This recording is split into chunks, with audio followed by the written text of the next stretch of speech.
When this guy wakes up after some unknown car crashed him out of the blue, he's shocked to see both his legs missing. His only sister is overjoyed to see him awake, but alongside her comes a traitorous bastard named Xiao Tiankai. He used to be the friend and business partner of our MC, so he brings fruits and a sweet smile, but it's all just a mask. In fact, he was the mastermind behind the car accident, and now he uses our boy's crippled state to take over his company. Even worse, Xiao Tiankai forces our boy's sister to marry him in exchange for guaranteeing our MC's future. Zhao begs his sister not to listen to this bastard, but Xiao Tiankai shuts him down by saying that no one listens to a cripple's barking, and he just takes what he wants. So Xiao Tiankai takes everything from our boy, and he ends up alone in a poor, empty room. Then, as a glimmer of hope, a new game called Divine Path appears. Its key feature is that it allows players to use the abilities they gain in the game in the real world. This becomes his best chance to change his life. But there's one problem. He's broke. Without money to invest, he can't get good resources or equipment, and he gets crushed by monsters. On the other hand, Xiao Tiankai uses his assets to dominate the game, acquiring the best resources and attributes, turning himself into an unbeatable pro player. Everything that should have belonged to our hero is stolen by Xiao Tiankai. In despair, our boy invites this bastard to come to his home and sets up a trap. And he actually comes. Xiao Tiankai laughs at the pathetic place our boy lives in. He clearly sees the explosives all around, but he's sure they won't kill him. Still, our boy wants to try. He presses the button. The explosion blows up the entire building. Our MC is completely wrecked and barely alive, yet he's shocked to see Xiao Tiankai standing there unharmed. This bastard just asks why he even bothered. With the power he gained from the game, those explosives couldn't even burn a single hair on his head. And before finishing our boy, he reveals that he was the one behind the accident that made Zhao a cripple, as well as the one responsible for his parents' deaths. Zhao dies with only one dream, not to let that bastard get away with it. Somehow he wakes up 1 year before the explosion. He doesn't know why he regressed, but this time, he's determined to do everything he can to get revenge on that bastard. There's just one problem. He's been sent back after the accident, which means he still doesn't have his legs. His only chance lies in the upcoming launch of Shen 2, as it will take about a month before anyone discovers that the game's attributes affect reality. He realizes his money hasn't been frozen yet, so he needs to act fast. His sister notices his strange expression and asks if he's in pain. He tells her there's something more urgent. She looks confused, ready to call a doctor, but he stops her and says he needs her help to buy a gaming station for Shen 2, and she stares at him like he's gone crazy. Just then, Xiao Tiankai walks in, and he acts concerned, and asks since when his big brother started getting into video games, as if he isn't plotting our hero's death. He warns that addiction is dangerous, especially when there's a company to manage. Zhao instantly realizes the guy is mocking him. Still, he plays along, saying that since he's crippled, he might as well play games. Taiyan smirks, saying that Shen 2 will launch soon, but the entry units are like over 300 million. Zhao fires back that it doesn't matter, and the company's money is his, and even if it costs 30 billion, he'd still buy one.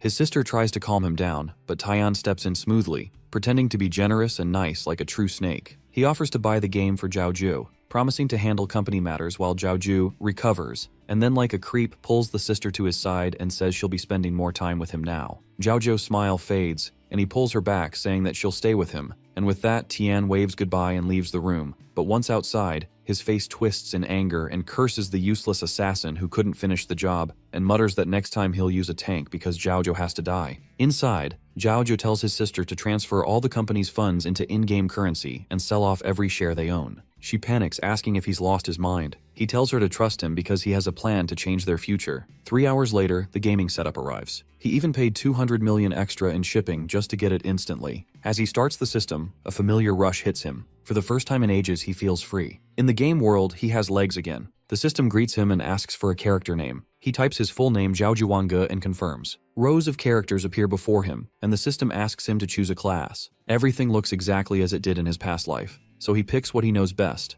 the Ranger class. The system grants him an elf bloodline for being a VIP user, giving him a nice bonus where he can get favors from the elves. As a special player, he also receives a reward book that unlocks a skill for detecting weak points. He laughs, feeling a rush of excitement because these were the same abilities he'd mastered before. Then, another message pops up. As one of the first 100 players, he receives a special chest containing a rare talent, but it costs 50 million gold coins, roughly $500 million. Zhao whistles under his breath. That's outrageously expensive, but he doesn't hesitate. Normal money will soon lose all value, and rare talents are priceless. In his past life, one single talent that increased bleed damage helped him dominate countless battles. He transfers the funds immediately. The screen glows gold, a beam of light shooting into the sky. Zhao stares, wide-eyed, as the system announces the reward. It's a talent that can evolve anything, and he can barely believe it because he never even knew something like this existed. Our hero is impressed because this talent shouldn't even be obtainable with just this money. He decides to unlock it fully to see what it does. He gets passive evolution, where he gets a 100% chance to upgrade a dropped item by 1 rank with a 5% chance to trigger intermediate evolution. On top of that, he receives an autonomous evolution. Once every 24 hours, he can upgrade an item by 2 levels, or with a 10% chance by 3 levels. Even though this talent only affects his items and not his own attributes, he knows it will make him incredibly strong in the game. He raises his arms and a gauntlet appears around him, and he knows that this will change his future. Walking through the city, he knows that everyone else struggles with bronze items. He'll already have silver gear. So with arrogance, he can't wait to jump into the game and start hunting monsters to get upgraded items. But he knows he has to be careful with his 24-hour ability. First, he has to find something with the potential to evolve. Once all preparations are done, he clicks the system and the game's entrance appears. He can barely contain his excitement and says that it's time to change his fate. At the beginner's village, Zhao notices that there are already so many rich players here. He thought he'd be one of the first, but a crowd is already hunting chickens, leveling up as fast as they can. The starting village has turned into a chaotic race for nothing, and to Zhao, it's absurd. Fighting over weak monsters is pointless, and he needs something that actually matters, like killing the newbie boss to claim the first kill reward. The system warns him to be careful in the wild zones, but he waves it off. The only way to level up fast is to take on dangerous creatures before anyone else. He opens his inventory and frowns because he only had noob items, and these starter bow and cloth armor won't be useful to him at all. Besides, they aren't even worth upgrading. He needs an advantage, and then he remembers his new talent, which can evolve talents too. He raises his hands and activates it on himself. Energy flows through him, and a king elf appears above his head, meaning that the evolution is a success, upgrading him to a roy elf. His speed and accuracy increase, and he gains a critical hit every 3 strikes. Seeing his HP bar grow, he knows it was worth it. With these attributes, soloing the game won't be hard at all. A howl nearby catches his attention. Looking around, he sees a level 2 forest wolf. Other adventurers are already hunting, shouting that it won't escape. Everyone is eager to level up fast. Our hero hides behind a tree, observing them carefully. These players are smart. They know that forming groups and hunting stronger monsters is the fastest way to gain experience. The problem is, they don't fully understand how realistic the game really is. Then a mage in the group notices movement behind them and calls out a warning. Wolves hunt in packs, and the adventurers are suddenly surrounded. The monsters leap at them, and panic spreads quickly. The bites hurt far more than anyone expected. The group realizes they shouldn't have gone this deep into the forest. One of them screams as he is bitten and warns he'll see the others at respawn. In seconds, all of them fall. Zhao seizes the opportunity. While they are distracted and hunted, he takes aim from behind a tree. His arrows fly through 2, piercing the wolf's head. His first kill is his first level up, from 1 to 2. He gains experience for his elven bloodline, 5 attribute points, and wolf meat. For a solo player, items that restore health are perfect. 3 more wolves notice him and move in. Testing his damage, Zhao feels confident. He turns on his elven passive, doubling his movement speed. He sprints, leaping from ledge to ledge along the mountain, leaving the wolves isolated.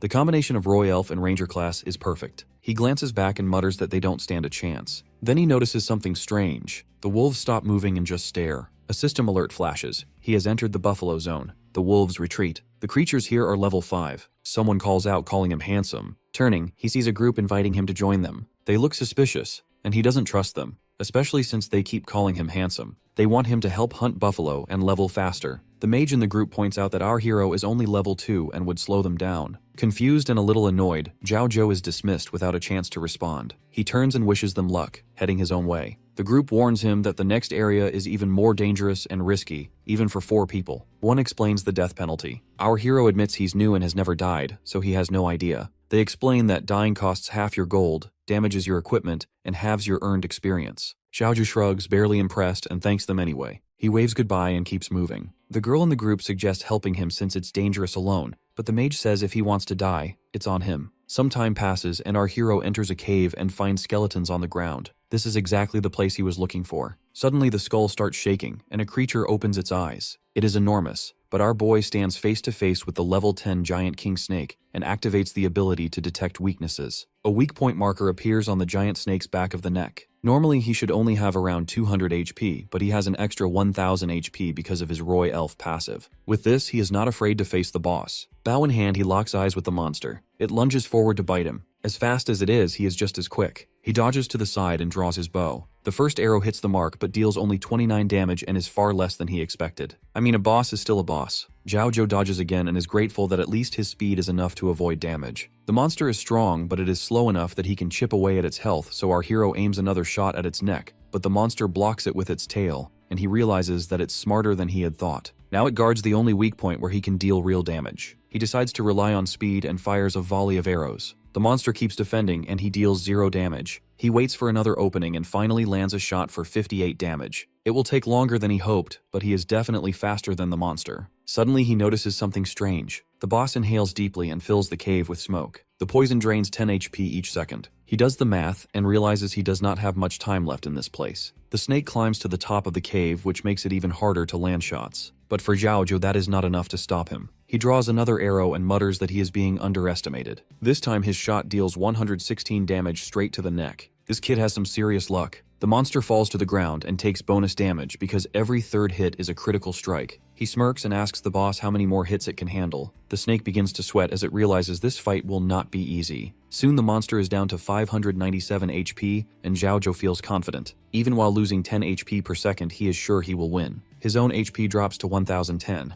The problem is that the snake makes things harder. As he stands still, he is forced to dodge several tail attacks. Once the boss realizes its attacks can be avoided, it begins striking more aggressively to stop him from attacking. He dodges again and thinks that while the snake is smart, it still underestimates his speed. Another arrow flies to the neck and deals 200 critical damage. Then he notices something strange. The damage on the belly looks higher even though the neck is the weak point for an instant kill. For a moment he thinks that if that is true, the snake will die even faster. But the monster seems to smile at him. The snake strikes the ground and a crack rushes toward him. The terrain becomes unstable and he loses track of the boss. He drops to his knees as the poison shifts and now drains 20 HP per second. He is left with only 600 HP. This is clearly a boss meant for a full party of players. With poison damage and the climbing difficulty, he cannot survive like this. He pulls wolf meat from his inventory and says he will need to spend more than he planned. The meat restores 20 HP each second for 20 seconds. It is not enough, but it buys him time to climb to the top. The next 20 seconds will decide everything. He begins a frantic climb. He jumps from ledge to ledge and works his way up. He finally reaches a higher position above the boss. He draws an arrow and lands a clean shot. The snake looks furious as if it never expected him to survive. The arrow hits the boss in the eye.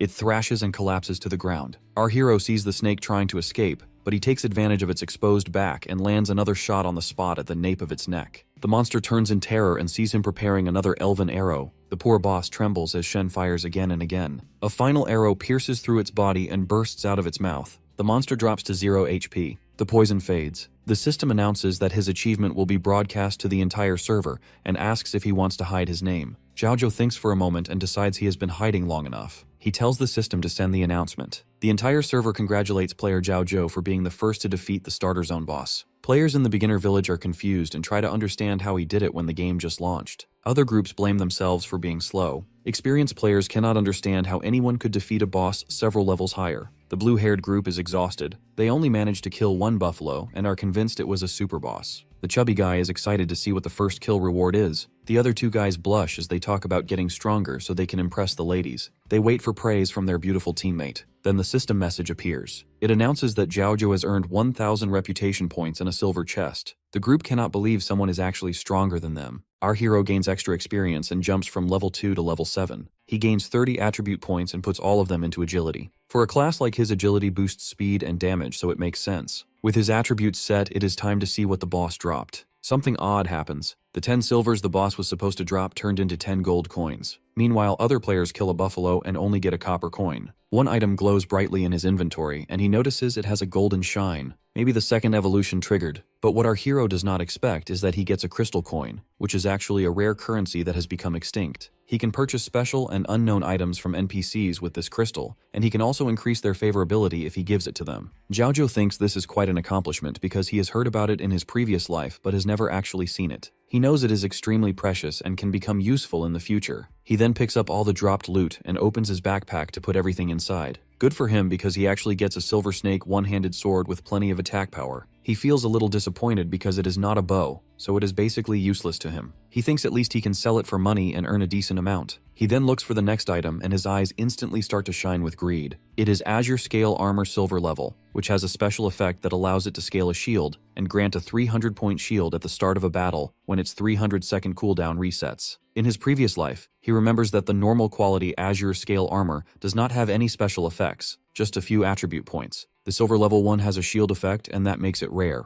The worst part is that it requires level 10 to use, and he is not level 10 right now. He thinks it is basically the same as not getting a real upgrade after beating a boss, so he feels disappointed in the gaming rules. He then remembers that the system notification also sent him a silver treasure chest, and when he opens it, he quietly prays for good luck, so he will not get any mediocre loot again. There is a sudden explosion from the chest, and our hero receives 7 charge chain arrows, legendary level. It consumes 50 magic points and shoots 7 arrows continuously at the target, and each arrow deals equal damage to 1% of the target's maximum health. It is not just a good skill, it is godly level, an exclusive skill that is only given to some archers. But like always, Zhaozhou cannot get everything without any setbacks, and this skill can also be used only at level 10. He tries to see things from an optimistic angle, so once he reaches level 10, his damage will increase a lot, and this gives him another push to level up quickly. Suddenly there is a voice coming from inside the cave, and when he tiptoes in, he sees a beautiful woman who is slightly injured, asking for help because she hid there to avoid the giant snake. Her name is Lady Gu, and she is an NPC who is rumored to give players hidden quests. Our hero tells her that the giant snake is no longer alive, all thanks to him,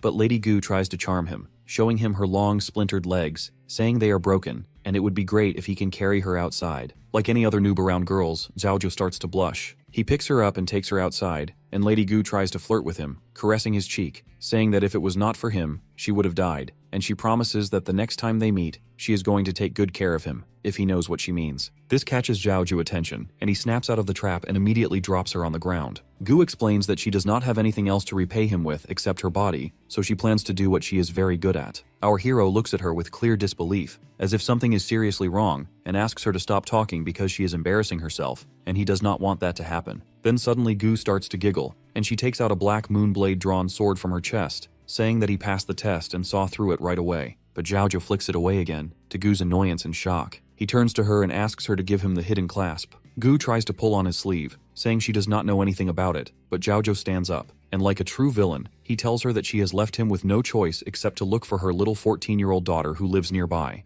Gu is horrified that he knows about her secret daughter, so she gives in and promises that she will help him unlock the hidden clasp. Instantly, she starts to dance like a ballet dancer, and she looks absolutely beautiful. Suddenly, a portal opens beneath our hero's feet, and everything seems to go according to his plan. Lady Gu explains that the portal leads to the hidden class trial, and as long as he passes it, he will get the hidden class. Our hero starts to smile, thanking her because everything seems to go according to his plan, but Gu tells him to calm down and not get so ecstatic. That is when he gets a system notification, and he is immediately horrified because the Shadowhunter trial he is about to enter is a difficult level, and failure means permanent disqualification. This means he has only one chance to either complete the trial or die. He tries to get out and begs her to stop because he is only level 7 and cannot risk dying in the game, but his leg is stuck again and he cannot move. Gu smiles at him with a bold, creepy grin and tells him that this is the end for him because he dared to look back and look at her daughter with bad intentions. He then realizes that her favorability has dropped to 0. He thinks about the fact that he could only stop the portal from opening by increasing her favorability, but it is already too late and the portal is fully open with no way out. He gets pulled inside. As he sinks into the circle, he swears that when he gets out of the mission, he is going to find her and her daughter and kill them both. But before he can finish the sentence, he disappears into the portal as if he is drowning in quicksand. Gu watches the spot where he vanishes and thinks he is done for. Suddenly he emerges from the sky, and as he stands in an endless desert, he has no idea where he is. The system appears and announces that the test has begun. Since this is his only chance, he has to give everything he has. Suddenly he sees that something is poking out of the sand, but before he has any chance to register what it is, claws shoot out from all around him. He realizes he is actually inside a trap. He decides to jump at the very last second when a sandworm is about to eat him, and he wonders if this giant creature is even a normal trial enemy because it looks far stronger than one. He uses his weakness detection to see what weakness it has, and he learns that it is a ground sandworm, elite level 5. Its attack power is 45, its defense is 30, and its health point is 2000, and its weakness is its mouth. He then uses his arrow and shoots right inside its mouth, knowing that this is not his full strength, but he wants to test it for now. He finally lies back on the ground and thinks that these worms are always clumsy when they come out of the ground, and he only needs to be smart about how he handles them. Suddenly the worm erupts once again, and he waits for it to charge straight at him. He dodges at the last second and realizes that the impact is so strong that if he had taken the hit, he would have died. But then he notices that the sandworm does not attack again and instead dives down, and he realizes it is about to emerge again. He looks around, and when he sees a small bump in the sand, he knows the sandworm is about to come out right beneath him. It becomes a real nuisance because it is hard to track its movement from the surface. It is also very agile underground, and when it appears he has less than a second to react. He worries that he will not be able to dodge every attack, so he decides he needs to find a hard place to stand on to limit the area where he can get pushed. He looks around and sees a giant pillar a few feet away, and he rushes toward his sanctuary. But just as he is about to reach it, he notices another spike rising from the ground, and he dodges again. When the sandworm appears, he gives it a couple of blows, and his experience increases a little. That is when Zhaoju realizes that as long as he keeps dodging every attack, it is actually easy to kill this beast. But suddenly, he fails to notice that the sandworm uses its skill sand spit and throws it at our hero. The poor boy has no time to react or cover his eyes, and his health drops a bit. The sand spit has a blinding effect that reduces his vision by 50% and lasts around 10 seconds. And seeing how crucial everything is, this becomes a serious blow to Zhaoju and his attacking power. He almost cannot believe that the sandworms would use such a trick, and seeing how the blinding effect is so strong that he cannot even see his own hand, he starts to get irritated and panics because he knows he needs to reach the stone pillar quickly, or he will be in serious danger. He notices the sandworm attacking again, and he rushes to dodge it so he can get protection. Soon enough, he reaches the pillar completely and sees that the sandworm has almost gone underground again. He then realizes that this fight needs to end soon because he is still annoyed about the sand in his eyes. He remembers that during his previous attacks with arrows, he did not miss the 2 strikes that were sneak attacks from below, and he can tell that the blinding buff is about to expire. When it fades, he can see clearly again. He notices that the worm's attacks are very monotonous, and once he figures out the pattern, dealing with it becomes as easy as playing with a monkey. He prepares his bow for a counterattack. He calls out to the sandworm, and soon he senses the vibrations under the ground. The giant worm bursts from the earth and he dodges it easily. Before it can use sand spit again, he changes direction and ducks behind the pillar to use it as protection. He shoots an arrow straight into the middle of the sandworm's mouth, causing it to lose a good chunk of experience points. But he notices it is no longer attacking him directly because it wants to drag out the fight. Soon enough, it charges again, and he throws arrows one after another until he lands the final strike and the sandworm dies. His level rises to level 8 and he receives 10 copper coins, which evolve into silver coins. He also gets sand boots, which are drawn quality items that help him move faster in sandy environments, but he is not happy about it at all. He thinks the loot is trash because he just killed a monster that big, and even though he earned decent experience points, he still did not get the kind of silver level loot he wanted. Then he notices that one of the signs on the pillar starts to glow, and he realizes that there are 8 identical words, but only one is glowing, which means many more sandworms are coming. Soon enough, sandworms appear around him and they all start to attack one after another, and he knows he has to kill every one of them to clear this level. He jumps on top of the pillar and realizes that this place is great for leveling up, but right now it is not safe for him to stand on the ground because every step could bring 7 giant worms charging at him from all directions, and he cannot handle all of them without taking heavy damage. He thinks about a plan where he can create vibrations on the ground from a safe distance, so the worms will erupt and he can attack them. He remembers this and opens his inventory and takes out copper coins. He then takes silver coins, which are too light, and throws them on the ground. Soon enough, the giant sandworm erupts from the spot and he uses his bow to shoot it, but because of the angle, it is almost impossible to hit its weak spot. Its defense is already too high, so each hit only deals about 35 points of damage, which is far too low. But the good thing is that he has money and all the time in the world, and he plans to end every worm here so he can win this. 4 hours later, the dreaded battle finally ends, and our hero lets out a sigh of relief. He is clearly exhausted from killing all these worms.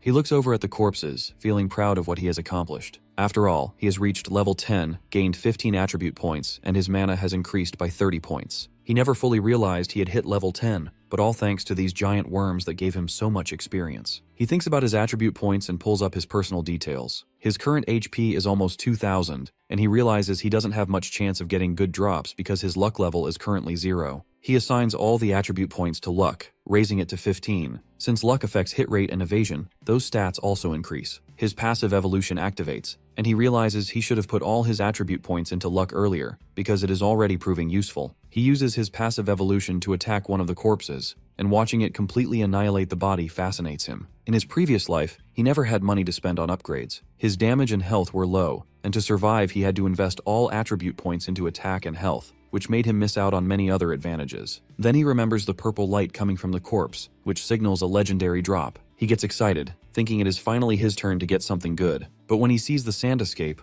a legendary level item that allows free movement through sand and concealment, but only works in desert terrain, his excitement fades. He thinks it is unimpressive for a legendary item, but he keeps it anyway, knowing it might be useful for survival or surprise attacks in the future. He learns it by spending 10 silver points. He also remembers that, since he is now level 10, he can use the skill from the silver chest, the 7-star arrow, and he spends another 20 silver points to learn it. He sees that the blue armor he received earlier can now be equipped, and soon his body gets a significant boost, which he loves. It also increases his aura points, which is good for fashion. He knows for a fact that he should be the highest level player on the server, and he gets incredibly cocky about it. But then he notices the pillar. All the words on the tower are lit up, all the monsters are defeated, and he has picked up all the loot, yet nothing is happening. He expected a big explosion or some alien-like monster emerging from the tower, and he starts to wonder why it isn't triggering anything. Suddenly, as if on cue, the ground starts shaking, and he feels a little scared from the earthquake. As expected, like in an anime, a giant temple rises from the ground. He starts walking toward it, realizing that the real reward must be inside. He feels excited because this is the perfect chance to test out his new skills. But then he suddenly hears his little sister's voice from above, calling him to eat. She has apparently made his favorite food and is waiting for him. In real life, he scolds his little sister to climb out of the board or she might hurt herself. At the same time, a game alert pops up, showing that someone is calling him and asking if he wants to exit. He refuses, knowing that leaving before clearing the level will permanently prevent him from obtaining the hidden profession. He has no choice but to stay in the game,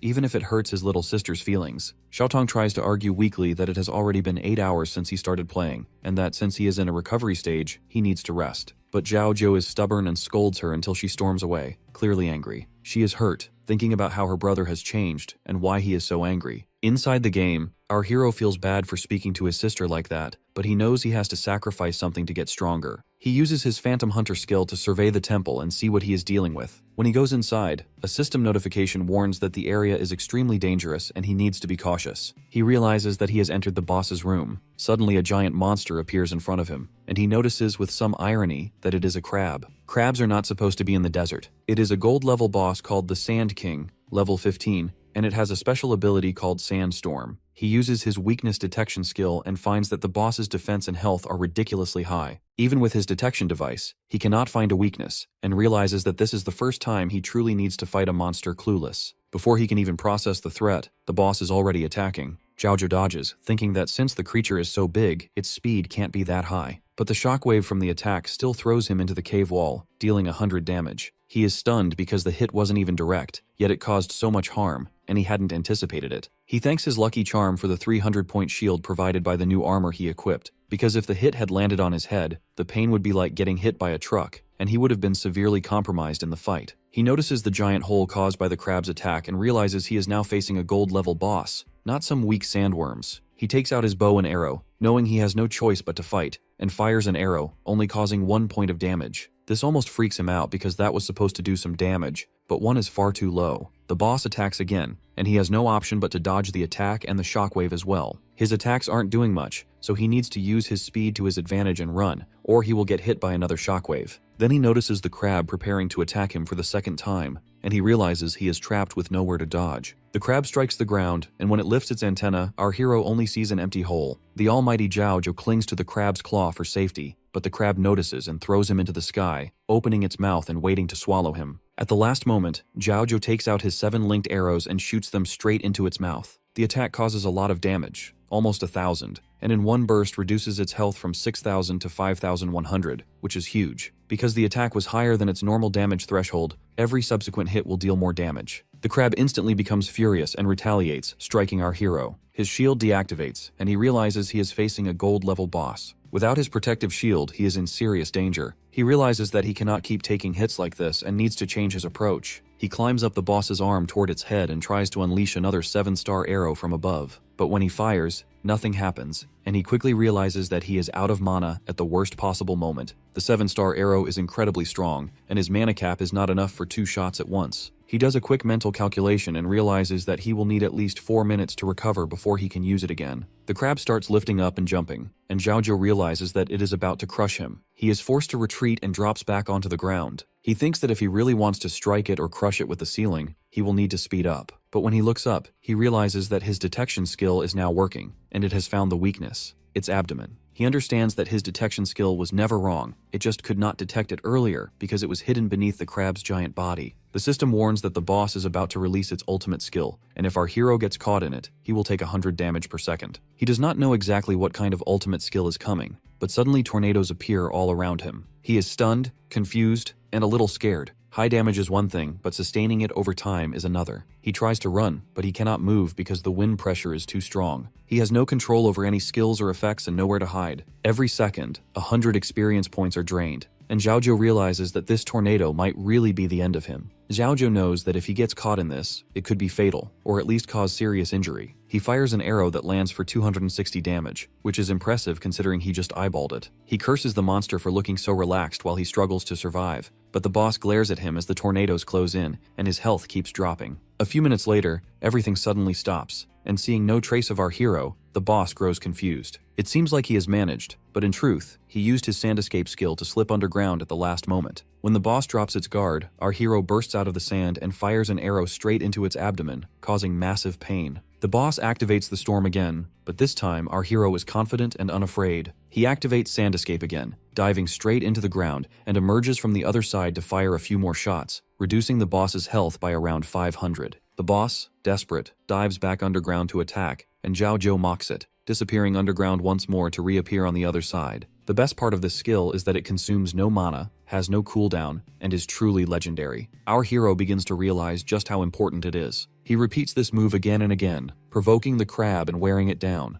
After hours of this, the crab weakly calls our hero a jerk, though our hero realizes it can actually speak. 3 hours later, our hero is tired from the long battle, but when he notices that he can now use his 7-star arrows, he knows the fight is about to end. He mocks the crab, which now only has around 1100 health left. The crab weakly admits defeat, saying it gives up. The slow grinding battle has exhausted it, and Xiaozhou agrees with its surrender. He fires the 7-star arrow, finishing off the Sand King and leveling up by 3 levels. From now on, leveling in the game will be increasingly difficult, but gaining around 13 levels in a single day is impressive, and he is the first to ever achieve it. A notification appears, granting him the option to change to the hidden class Phantom Hunter. Xiaozhou laughs at the system, knowing he earned it through sheer effort. A shiny aura rises around him as an elf spirit appears and transforms before his eyes. His class changes to Phantom Hunter, giving him 200 additional XP. Another notification explains that as a Phantom Hunter, every level up now grants 7 attribute points for free allocation instead of 5. Our hero is satisfied because gaining 2 extra attribute points per level is incredibly powerful. He also receives new skills. Phantom Summon allows him to summon a phantom to fight for 30 seconds, and the phantom inherits all his attack effects and can cast skills simultaneously. Death Trap lets him place invisible traps on the ground, and targets within them take 100% increased damage. On the surface, these 2 skills seem average, but Xiaozhou knows their potential if leveled up. Combining the 100% damage boost from Death Trap with the phantom's attacks can even result in an instant kill. He begins to think about the possibilities once he evolves the phantom, but then he notices that his active evolution skill now has a 5-hour cooldown. Our hero feels a little sad thinking about that, but luckily his passive evolution activates. He invests the luck points and realizes that putting them into luck was the right choice. Using his passive evolution, he attacks the crab's corpse with incredible power to collect the loot. He examines it carefully and sets a goal for himself. He needs to earn 1 billion gold and see what other loot has been stolen. For now, he stores all the loot safely in his inventory. This time, Xiaozhou is finally happy with his loot because he has got an armor-piercing bow, which is actually silver-tiered, and each attack from it reduces the opponent's defense by 5 points and can stack its support ability up to 5 times. He rejoices because this is finally a decent bow and perfect for dealing with high defense monsters, and he equips it right away. He also gets other items such as steel gauntlets, again silver-tiered, which speed up arrow loading in the bow. He also gets a golden great sword, silver-tiered, which releases golden sword energy with each swing and deals 30% of his attack power. However, he cannot equip it and thinks about selling it or giving it to someone later on. Apart from that, he gets a life amulet, silver-tiered, which increases his defense and restores 10 HP per second when he is out of combat, and he immediately equips it. He has 21 unallocated attribute points and adds all of them into agility. Overall, after all the updates, his system looks pretty good, but then he gets a notification that he has been playing for over 15 hours and will have to be forcibly logged out. He cannot believe that it has been so long and he wants to resist, but the system forces him to log off because he is practically an addict at this point. He wakes up back in the real world, screaming that he still wants to grind, but then he notices that he is in a gaming pod in a ridiculously sterile hotel or hospital room. He realizes how embarrassing his screaming was. System logouts are a part of the anti-addiction system, but he cannot believe that an adult like him still qualifies for that. Apart from this, everything in the game is going smoothly, and at this rate he is going to make sure that his enemies and the snakes around him, leeching off him, will soon pay a heavy price. Our hero notices that his sister is now lying on the bed, asleep, and he cannot believe that she actually came to his hospital room and waited for him.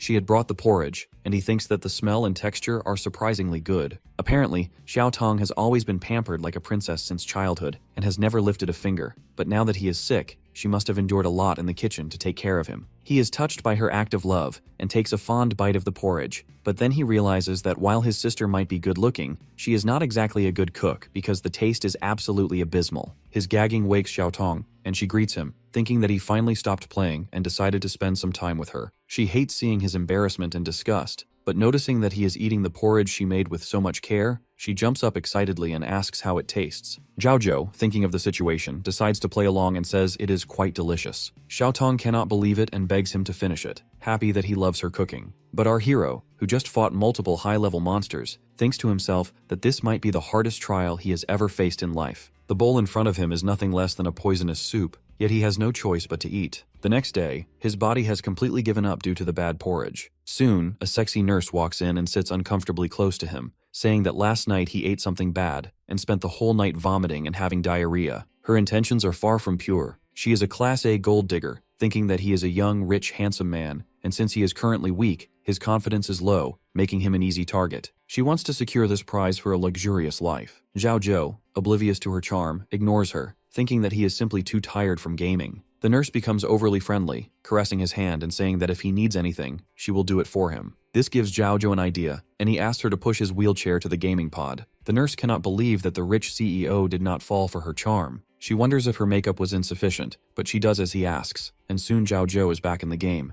able to move freely. As he walks, he notices that there are currently 300,000 online players, knowing that more people are joining through cheaper VR devices. In a month, the global player base will exceed 100 million, so he needs to level up fast to take his revenge. He opens his equipment panel and sees that he is missing top-tier gear, so he either needs to find bosses above level 20 to get it or buy it from a shop. Soon he visits an inventory shop. The shopkeeper salivates at the sight of our hero's silver armor, assuming he is rich, and treats him kindly. Our hero, however, is unimpressed, thinking that the items are all bronze junk. To beat gold-tier bosses, he needs better gold-tier equipment, likely hidden by the shopkeeper. He directly asks him to show the treasure items, but the shopkeeper feigns innocence and says he does not understand what our hero is talking about. The shopkeeper tries to argue, saying that the items displayed are the only ones he has, and since Zhao Zhou is a fancy lord, he can give him a discount. But as for the shop treasure, he claims there is no such thing, and even if there were, our hero wouldn't be able to afford it. Zhao Zhou smirks, takes out a precious gem, and the shopkeeper instantly backtracks, realizing that he failed to recognize such a rich customer.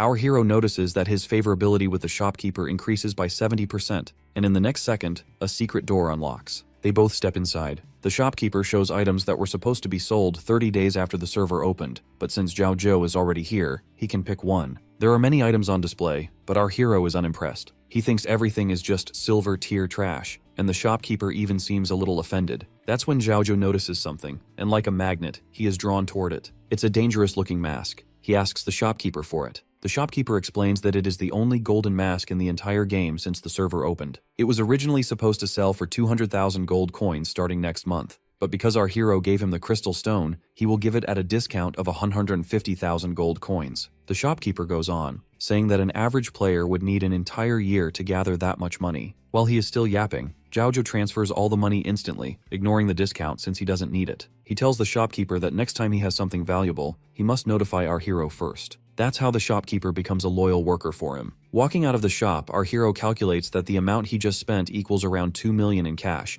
but for a unique headgear, it is definitely not expensive and a good deal. He activates the mask and displays it for everyone. In the settings, he notices that he can choose what to display and what not to display about himself. The mask is the White Tiger mask. It grants 50 extra strength and has a special effect that terrifies monsters and players lower level than him. Walking into the village, everyone stares at him in astonishment, unable to hide their shock. However, not everyone is impressed, because some players feel jealous when they see someone already wearing a gold grade item. They all convince themselves that there must be a cheater among them, since there is no way gold level equipment can appear in the official stores yet, so the only conclusion they reach is cheating. Just then someone stops Zhao, and when he turns around, he notices a party of roughed up players. They ask him, not very politely, to hand over his gear because it looks nice. Our hero cannot believe they have the audacity to even ask for it and wonders why on earth he would ever do that. But the thugs feel overly confident in themselves. They claim that the only reason he has such high quality equipment is because he used some kind of cheat or hack. So if he does not want to get banned from the game, he should give them everything and let them walk away.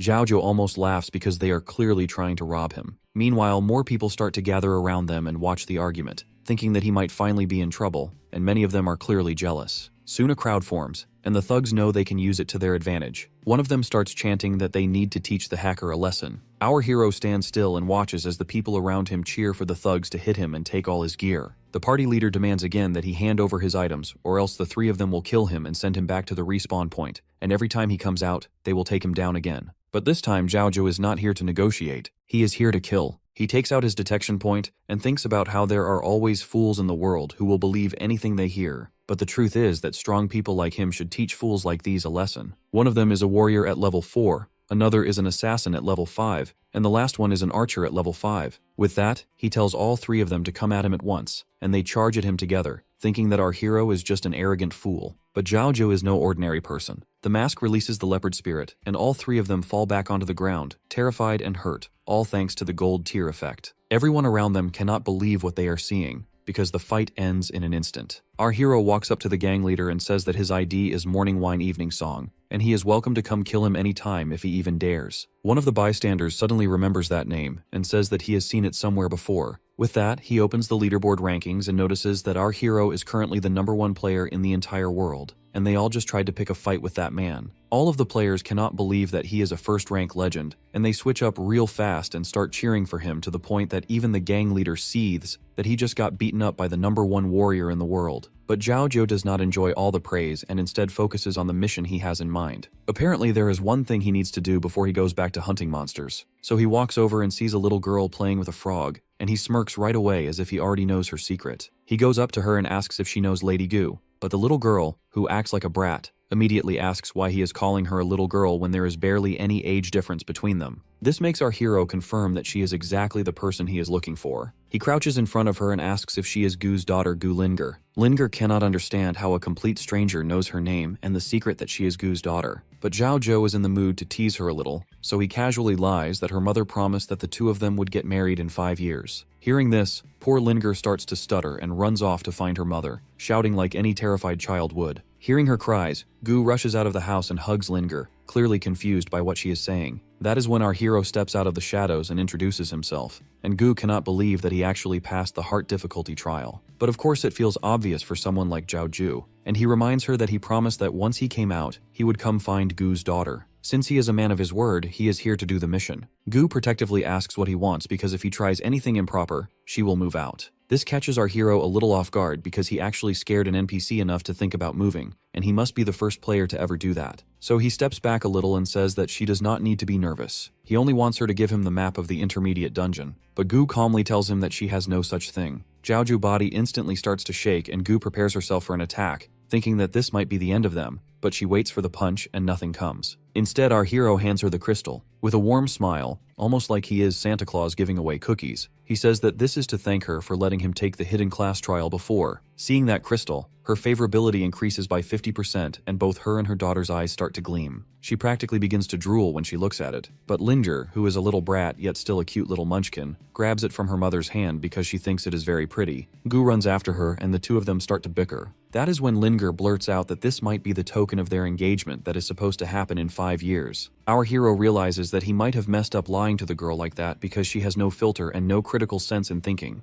so she believes the lie completely. He continues the act, saying that all she has to do now is make sure her mother gives him the map first. After that, he will marry her in due time. Gu finally gives in and says that according to the rules, the intermediate map can only be handed over after 20 days since the server opened, but since she accepted his gem, she will tell him the secret. The system gives the village chief permission to hand out the map to a player who likes challenges. Without missing a beat, Linger claims that she knows exactly where the village chief's house is, and she will take him there. A few minutes later, they arrive at the chief's house where the chief is napping in the sun, thinking that her life cannot get any better. However, she notices something rushing toward her, and before she can react, Linger jumps on her, causing her to lose her balance and get squished under her weight. She does not really mind and simply asks who is looking for her, and that is when our hero appears, saying that he is going to talk straight to the point. He just needs the map, and then he will be on his way. The chief reminds him that he is only level 13 right now, and she tells him to come back when he reaches level 20. But like always, he tries to give a bribe and hands over another stone. Instead of getting excited, the chief laughs at him and asks if he even knows why she became the chief. She became the chief because she has enough pride and honor for her character, and she does not take bribes from arrogant men like him. Even then, she still picks up the gem, and Linger slyly says that if the chief does not want it, she can just hand it back to our hero. With that, the chief tosses it toward him. Our hero smiles, thinking that the girl is not so annoying after all, but the chief argues back, saying that since he is only level 13, she does not understand how he is leveling so fast. The truth is that even the bugs in that place are at least level 20, and going there at his current level is basically a death sentence. For the sake of clear experience, she still cannot give the map to him. Our hero insists that he can prove his strength, and they agree to make a deal. First, he needs to complete the task given by the village chief. She explains that every year the village is attacked by a pack of wolves, and sometimes brave warriors come to help fight them, but they never solve the problem fully. That is because there is a leader behind the wolves, the White Wolf King. His mission is to take down the king and bring back its sight. Suddenly, a notification pops up on his screen, and he immediately accepts the mission. He tells the chief to keep the map ready because he will be back soon, but right then, Linger stops him and says she can go with him, and she insists that she can protect him. Zhaozhou asks her to go back to her mommy because he cannot be a babysitter and a warrior at the same time. Linger hears him, but she still argues back, saying that she can genuinely protect him and defeat the White Wolves and protect the village at the same time. But then he notices that the notification is saying that his mission completion condition includes that he must protect Linger as well. So he has no option but to say yes, and even listen to her whine about how he was ready to leave her alone. She keeps crying until he agrees later on in the forest. Linger goes to the exact place which, according to the mission hint, was the last spotting of the White Wolves. She clings to our hero robe because the place looks creepy and cold. Suddenly there is a roar, and they both turn towards the sound. The poor girl is spooked while Zhaozhou thinks that they should go over there, and when they do, they notice that someone is already fighting the wolves. Our hero greets the warrior warmly, asking in which direction the wolf's lair is. Apparently a party is already fighting there, and they consist of an archer, an assassin, a warrior, and a mage, all at different levels. But their leader is not amused at all to have company, and he asks why Zhaozhou wants to know, because the area is already taken by them, and he is not allowed to grind levels over there. Our hero does not know what that even means, but then the leader lifts his arm and shows off the snake tattoo on his skin, saying that they are all part of the Green Snake Gang, and this area is their territory. Zhaozhou is confused, and the team leader explains that the Buffalo area also belongs to their gang. He tells our hero that if he wants to grind levels here, he will have to pay a fee. Otherwise, they will send him back to the beginner village where he can only kill chickens. The leader then notices Linger and points out that she is not a player, but an NPC, and asks if that means they are both on a mission. Zhaozhou immediately protects her, saying that it is none of their business. He also remarks that their grinding method is too inefficient. One of the other players replies that the wolves might provide them some experience. Although the wild wolves are low level, they are still considered safe. Linger suddenly senses danger and warns our hero that something is coming. He sees a dark shadow moving through the forest and quickly grabs Linger, leaping up onto a tree. The party assumes they have scared off Zhaozhou. In reality, our hero thinks all of them are fools because they cannot sense the killing intent of the wolves. Suddenly, a massive wolf looms directly above them. Saliva drips onto one of the girls, and when she looks up, she sees only the open mouth of the great White Wolf King, ready to strike. Before she can react, the wolf swallows her, leaving only her legs visible to her friends. Seeing the Wolf King ready to strike, all the party members start to flee as the beast hunts them one by one. Then, without warning, he vanishes into thin air and launches a sneak attack, hunting them like tiny insects. Blood spills everywhere. What the wolf doesn't realize is that far away, on a tree, Zhaozhou is already watching, studying his attacks and looking for any weakness. The system notification shows the Wolf King is level 20, with a weak point at his abdomen. His health is massive, around 4000 XP, and he has another vulnerability in his eyes, but his skills remain unknown. Our hero notices that the wolf has tricks up his sleeve. That sudden disappearance was impossible for someone with such speed, which means the wolf is hiding his true power. Zhaozhou wants to test him, so he readies his arrow and sword. Linger quickly puts her hand in front of him, stopping him. This catches the wolf's attention, and he spots both of them sitting on the branch. He leaves for now. Our hero jumps down trying to chase the wolf, but Linger stops him again. She explains that the 5 people earlier drew the Wolf King's aggro by killing too many wolves. If our hero attracts its attention now with his current power, he would surely die. They need to be fully prepared before the fight. Our hero is stunned that a minor NPC can have such insight and affection, but he knows she is right. He needs to raise his stats. He asks her how, and she hands him a detailed roadmap showing the Wolf King's lair. Our hero asks why she didn't give it to him earlier. She cheekily replies that now he should never think being with her is a nuisance. Suddenly, the system notifies him that evolution is available. Our hero smirks, thinking it's about time. The gauntlet appears on his arm, and even Linger admires its beauty. Feeling cocky and arrogant, our hero boasts about it and evolves his bloodline again. But suddenly, a notification flashes an error. All of his aura drains into the negative. He has already evolved and cannot evolve again. Embarrassed, he laughs, thinking at least he tried. Our hero realizes that for now, he can only evolve his phantom skill, but he hasn't actually used it yet. He decides it's time to test it and activates the phantom. Instantly, a blue light surrounds him, and a phantom version of his body appears in the sky. It looks like a cool superhero made of water, an impressive reflection of himself. He glances back at Linger, thinking he might actually be able to empower her too, and he's probably right. Then he focuses on testing the Phantom's abilities. He orders it to use the 7-star arrow. As expected, the Phantom performs flawlessly. But before it attacks, he stops it and realizes something even more powerful. The Phantom can also use skills. This sparks a new idea, a devious plan he can use to outsmart the system itself. Zhao Zhou orders his Phantom to activate evolution, and with a single command, it begins to transform. Golden energy surges around him, and because the Phantom is part of Zhao Zhou, he feels the effects too. The Phantom evolves into a double Phantom, and the notification warns that it cannot evolve any further. Now he can summon 2 Phantoms at once, each inheriting 60% of his attack power for a full minute. Our hero didn't expect it to work, but he's thrilled and a little surprised that it did. Linger interrupts, asking if he's cheating, but our hero laughs, saying even cheating wouldn't be this powerful or clever. The truth is, he's winning purely through his intellect and skill. Linger points out that his current win rate is only 20%, and our hero decides he needs to push that number higher. He evolves the 7-star arrow, upgrading it to 7-star flaming arrows, which shoots 7 consecutive flaming arrows at a single target. Each arrow deals true damage equal to 1% of the enemy's maximum health. Our hero is a little disappointed, thinking it would evolve into 8 arrows, but Linger scolds him for complaining, saying it's already extremely strong. She notes that his win rate has now climbed to 34%. The notification signals that the Phantom cooldown is complete,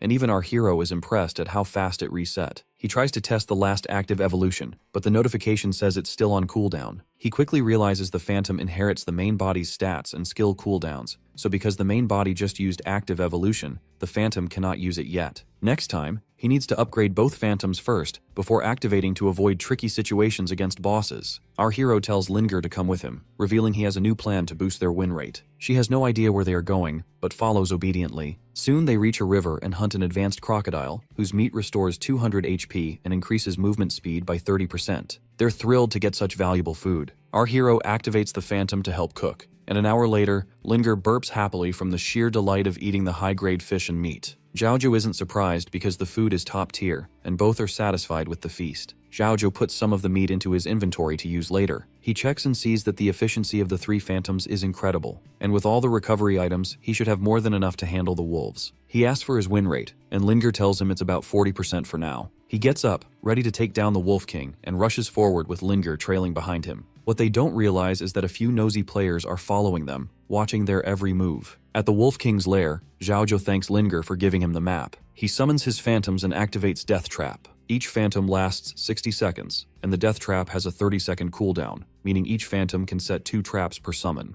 That gives him 4 traps in total. He repeats the process over and over until a deadly web spreads across the entrance, but the traps are invisible to anyone else, so only he can see them. Linger thinks it's a bit over the top, but strangely, his win rate hasn't increased. Zhao Zhou takes a bite of meat, reminding himself that the Wolf King is fast, so he needs to make sure it has nowhere to escape. Linger reassures him that the plan is fine, but she points out that the win rate still isn't hitting 50%. Zhao Zhou smirks, saying he has another trick up his sleeve. He tells her to hide behind a tree while he sets traps around her to keep her safe no matter what appears. No matter what comes out, she must stay put. Then our hero calls out to the White Wolf King, daring it to come out and face him. His words provoke the king, and it peers out of its cave. Zhao Zhou stands ready, waiting patiently for it to step into his carefully laid traps. The Wolf King is about to step out of his cave, but then he suddenly smells something, and instead of coming out, he retreats back inside as if he has just remembered he forgot to turn off the stove. This confuses Zhao Zhou, who realizes he might have underestimated how alert this beast actually is. Our hero starts shouting, calling him a coward and demanding he come out, trying to provoke the White King again. Linger watches him from behind the tree, thinking that even though he acts cool sometimes, she still wants to see what he can really do if he plans to marry her in the future. but she has no idea that someone's hand is about to clamp over her mouth, muffling her screams. The same guy who had been secretly following our hero and Linger grabs her and kidnaps her. Right then, Zhaoju gets a system notification that a trap has been triggered. He looks around and sees that none of the Wolf King's traps were touched, which means only one thing. The trap he set around Linger has gone off. For a moment he thinks the Wolf King might have taken her, but when he checks, he spots a bunch of thugs dragging poor Linger away. She struggles and screams at them to let her go. Their boss laughs and calls Linger a wild cat, while his followers groan because the trap is still stuck on one of them. They interrupt their little moment and tell the boss to let the girl go. Linger immediately pipes up, saying that her husband is finally here to beat them up. Even the thug is confused, wondering how a little girl like her can even have a husband. Our hero is pissed because she makes him look bad in front of everyone, but she still does not get the hint and starts to scream and wail. Everyone else laughs at Zhaoju, thinking he might really be into children, and our hero hates every second of it. The boss asks Zhaoju if he knows who this land belongs to, and our hero replies that he knows. He is aware that this place belongs to the Green Snake Gang. The boss cannot believe he would still dare to step foot on it. He then asks about his comrades who were ambushed in the area during the day, and asks if Zhaoju has something to do with them. Our hero replies that it was not him who killed them. Even if they do not believe him, they can wait for the men to revive and ask them themselves. The boss insults him and says he is cowardly, and would not even dare to touch the green snake. Zhaoju wants to snap back, but he decides to stay low because Linger is still in danger. He lies and says he was only wandering in the woods, but they do not believe him. They think there must be a hidden boss around here, and that our hero came to get information so he can level up. They claim it is better if he gives up the location of the boss, so they can handle the matter themselves. Zhaoju laughs inside, thinking these guys are so gullible that he might as well hand the boss location to them. Still, he wants to push them a bit and says that if they let Linger go, the hidden boss will belong to them. He focuses on getting Linger safe, but the boss asks if he even knows who he is talking to. The girl introduces the boss as Yang Cheng, the third master who is tied to the second largest consortium in Yang Cheng Group and ranked 27th on the heavenly list. Our hero remembers he once thought the man looked familiar, and he recalls from his past life that his own company held 40% of the shares in that consortium. Even his father treated this man politely and with respect. Yet the master is acting like a robber because he does not know who he is dealing with and is trying to rob Zhaoju. Zhaoju realizes he has no other choice now but to show these people how to respect their elders. He is about to snap his fingers when a sudden roar inside the cave grabs everyone's attention. The girl tells her master that the hidden boss must really be inside. The boss gathers his men and riles them up, saying they are going to charge at the boss and defeat him. Everyone rushes forward and even throws Linger toward our hero because they think they have a bigger problem now. Zhaoju catches her and watches the chaos unfold from a distance. He wonders how these idiots even became a leading gang. They did not prepare for anything before fighting the so-called boss. They do not even know who they are up against. If they walk right into his traps, then he will not take responsibility. And just as he predicts, every single one of them steps into our hero trap, confused, disoriented, and already a little scared. The master, who is no longer brave at all, sees the White King standing in front of him and his legs start to tremble. He wonders what kind of boss this is supposed to be because the creature does not look like a monster that would destroy him in an instant. One of his assassins detects a weak point, but the problem is that the creature is level 20. He asks his boss in a panic what they should do, and the boss, who is also trying not to panic, lies that since he is here, there is nothing to worry about. He claims he has a hidden warrior talent in the game, a Barakshir giant, thanks to all the money he spent leveling up. He cannot lose face in front of his people, so he immediately uses that skill and transforms into a Barakshir giant in front of the White King. Its active skill boosts strength by 130% and attack power by 150%, and it has a large execution effect. Even our hero is happy to see a skill like that, because it might be useful for him later. Meanwhile, Linger asks if he is really going to give up the mission, but he tells her there is no rush in killing the monster. He wants to enjoy a little entertainment first. Everyone starts cheering for their young master, saying he is phenomenal and will defeat the creature. Even the boss himself becomes arrogant, believing his talent and the huge spike in his strength will help him beat the White King. Besides, he has healers and assassins to support him. He charges at the White Wolf, but he does not expect what happens. The wolf grabs him like he is nothing more than a sack of potatoes. With one steel peak claw strike, it deals 800 damage and ignores every defense he has. The young master, who was full of arrogance a moment ago, now has only 80 HP left and is practically dead. The White King throws him aside like a piece of trash. His followers cannot believe their boss was humiliated and defeated so easily. They panic and run for their lives. Zhaoju watches them scatter and cannot help admiring their dishonesty and how completely useless they turn out to be. The White Wolf roars and a whole pack of wolves starts chasing the party as they run away. One of the girls, who was earlier practically glued to her boss's side, thinks there is no reason to fear a level 2 wolf and says they should go back and save their boss. The others think she is being foolish. They cannot fight so many wolves and their boss has already been one-shotted, so they need to run for their lives. Even he thinks her constant bootlicking might get them all killed, so he runs on his own while weakly apologizing to his boss for leaving him. Then he notices that our hero is not running at all. Instead, our hero is walking straight toward their almost dead boss, and he wants to know what this man is planning. Zhao is already talking directly to the White Wolf King. He says the wolf is smarter than he thought, because at first he assumed the wolf was a coward for slipping back into his cave, but he realizes the wolf only did that to make sure he could take revenge on the wolves that chased him earlier. Our hero got killed once already, but next time his opponent will not be some mediocre party. It will be him. The boss, Yang Cheng San Shao, now lying on the ground humiliated and near death, thinks our hero is arrogant for not running and for daring to face the White King head-on. He decides the smartest thing to do is play dead and escape when things calm down. The White Wolf does not like being threatened, so he orders his wolves telepathically to attack our hero. Our hero instantly switches on his headgear and says that they are just wolves, but he is a tiger. A massive aura bursts out from the giant white tiger form, and the wolves scramble away, terrified and already injured. The White Wolf hates seeing his little ones hurt, but before he can react, Zhao rises into the sky and fires arrows straight at him. The White Wolf moves with sharp agility and dodges them one by one. Our hero realizes the wolf's speed is too much and his accuracy cannot keep up. If he cannot control his shots, he cannot land a hit. The wolf charges and uses his steel peak claw at the same moment Zhao decides he needs to face him head on. The claw strikes clean. Linger watches in horror as blood drips from our hero. His shield shatters and he loses a large amount of XP. Our hero starts mocking the wolf, saying he is stupid if he thinks our hero cannot dodge. But the truth is, our hero let himself get injured on purpose because he needed the wolf to fall into his trap.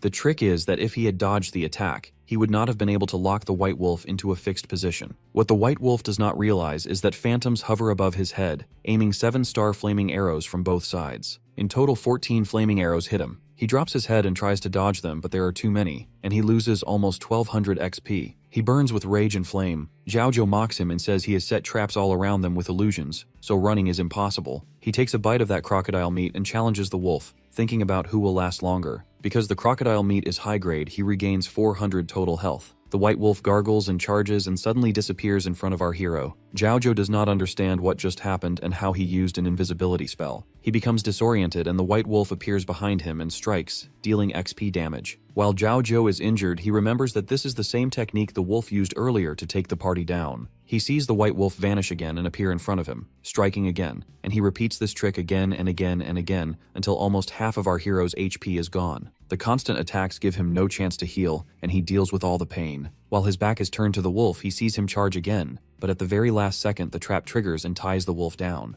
Zhao congratulates him and says his teleportation move is good, but it only works in close-range combat. As long as he placed the trap between them, the attack will only trigger it and give him a chance to retaliate. He lifts his bow and arrow and says it is his turn to deal damage. He hits almost 200 damage, and once again the White Wolf becomes so enraged that he breaks the trap and attacks in one short strike and deals another 800 XP damage. Instead of dying, our hero reveals that he knew all along the traps would not restrain him. That is why he did not dodge and used his body to keep the wolf in place. He only needed 3 seconds. He snaps his fingers and the phantoms rise again. He sets a trap and it activates immediately, and multiple traps restrain the White Wolf. He uses the 7-star flaming arrow and tells him to die, and the phantoms repeat the attack. This time 21 flaming stars hit him. 2 adventurers nearby think about hunting a wolf when they suddenly see a nuclear explosion in front of them. They do not know the game even has nukes and wonder if it is a hack, but they still enjoy the view. Linger watches and becomes ecstatic because Zhao has almost won. The White Wolf's HP is now only 75 and he will die any second. Zhao takes a bite of Isaac's crocodile meat to recover and thinks about how 9 arrows missed earlier. A full combo would have taken the wolf out completely. He realizes he needs to practice controlling his illusions with more precision if he wants to grow stronger. Linger urges him to finish the wolf so they can complete the mission, but our hero, who is still healing,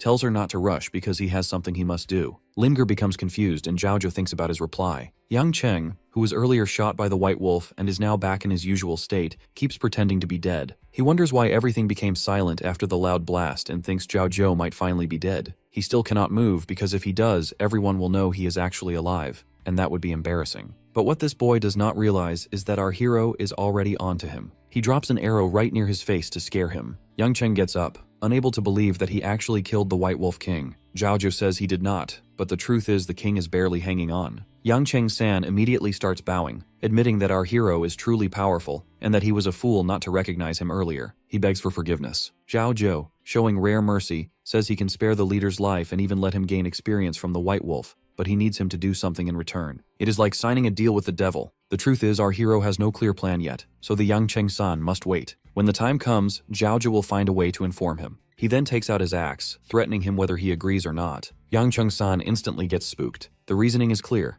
Soon Xiao Tiankai will secretly take over his work, using other groups in the company to strip him of his position. Even though the leader's family influence is limited, they are easy to sway, which will buy our hero some time. The ability to bring game attributes into reality will be unlocked in 6 months, so he needs to level up steadily before then. Yang Cheng-san tries to argue that even if he agrees, Zhao might still shoot him anyway. Our hero counters, saying that since Yang Cheng-san is a businessman at heart, he loves a good deal. If he agrees without negotiating a single condition, it cannot be genuine, and someone who is not greedy is someone he can rely on. Yang Cheng-san starts calling him Zhao Big Brother, promising not to hide anything. He lays out his condition. If our hero helps him level up and secures his position as the leader of the Green Snake Gang, he will do anything within his power. Our hero agrees. Without even looking at his target, he releases another 7 strike pointers. All of them hit, striking the almost dead White Wolf and causing another explosion. Our hero, in his usual badass way, declares that a deal has been made. As promised, Zhao lets the leader share his winnings and jump from level 8 to 10.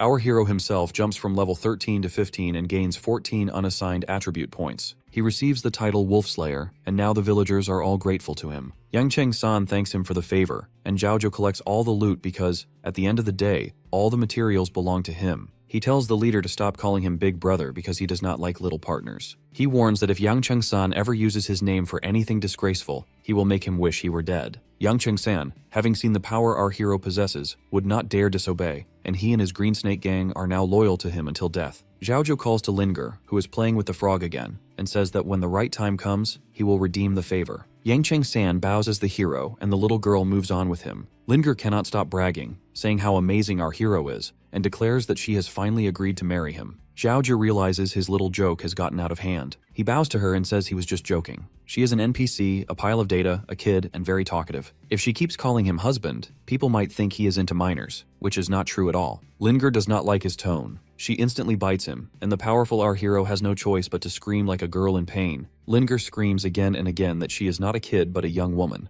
Zhao finally lets her go and wonders who designed her because she is quite a wild child. He asks her to stop and give him a few minutes because he wants to check his loot. From the White Wolf, he gets White Wolf pants, silver level, which at full length increase movement by 100%. He instantly equips them, doubling his speed and making it feel like he is almost flying. He also gets Steel Wolf Claws, silver level, which have a skill that strikes fast and instantly teleports him behind enemies for a surprise attack. He discards it, thinking it is trash, leaving Linger confused, because what he really wants is the White Wolf fur, a rare and valuable item. He also obtains a legendary summoning skill, Wolf Minions, which can summon 2 phantom wolf minions that detect hidden units and attack them. This finally makes him happy, because he can now build a summoning and learn it by spending 20 silver coins. The rest of the loot are consumables he can use across different systems. Meanwhile, Gu is distraught that Zhao has not returned with his daughter. She blames the village chief for letting her go with the kid. The village chief has no answer, but when she sees both of them returning safely, she lets out a sigh of relief, and so does Gu. Linger rushes to hug her mother, and Gu is ecstatic that she is safe and that our hero did not do anything bad with her. Zhao, on the other hand, practically throws the wolf pelt to the village chief, who just smiles slyly. She says she did not expect him to actually do it, and that it seems he is no ordinary person. She takes out a map,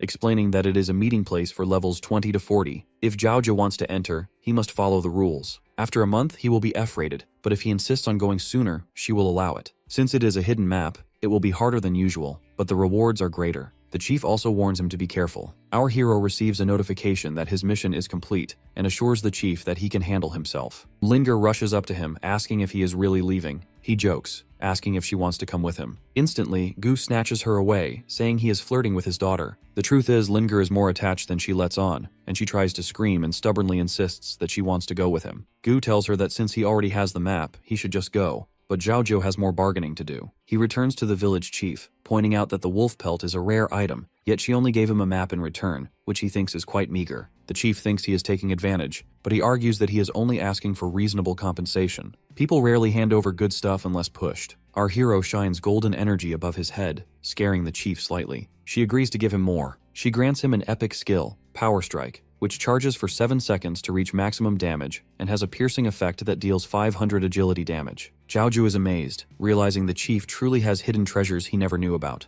Later, our hero and the chief go to a riverbank. With one blinding arrow, Zhaozhou creates a path across the water. He then uses the same power strike skill and is impressed by its strength and precision. The village chief proudly says that of course it is an epic skill and can even shoot through that small hill from such a long distance. He congratulates her, saying she really is a socialist at heart, not completely capitalist, and that she cares for people who truly put in effort. He then turns to Linger and says that they will see our hero next time, and asks her to grow up. Linger screams with excitement as Zhaozhou dashes away, leaving her heartbroken. On the other side of the river in the suburb, he takes out a map of the Roy city in front of him. The city looks absolutely beautiful, and he is excited to explore it before his rebirth, because he started out so poorly. He missed all the hidden bosses and special class-specific quests in the beginner village, and had to spend 2 months farming cows before finally reaching the Roy city. When he entered, he realized all the best items were already gone, but fortunately, he had memorized the locations of the chests, bosses, and useful NPCs, which he can use now. The most important goal starting from the Roy city is that after reaching level 40 and completing a special mission, he can bring back attributes into the real world. That is his main focus for now. Soon he will make sure the snake Xiao Tiankai is taken care of, but before entering the Roy city, he decides to clear his inventory. He wants to convert all the items he does not need into money. He heads to the auction house near where the girls are dressed up as bunnies, luring people inside.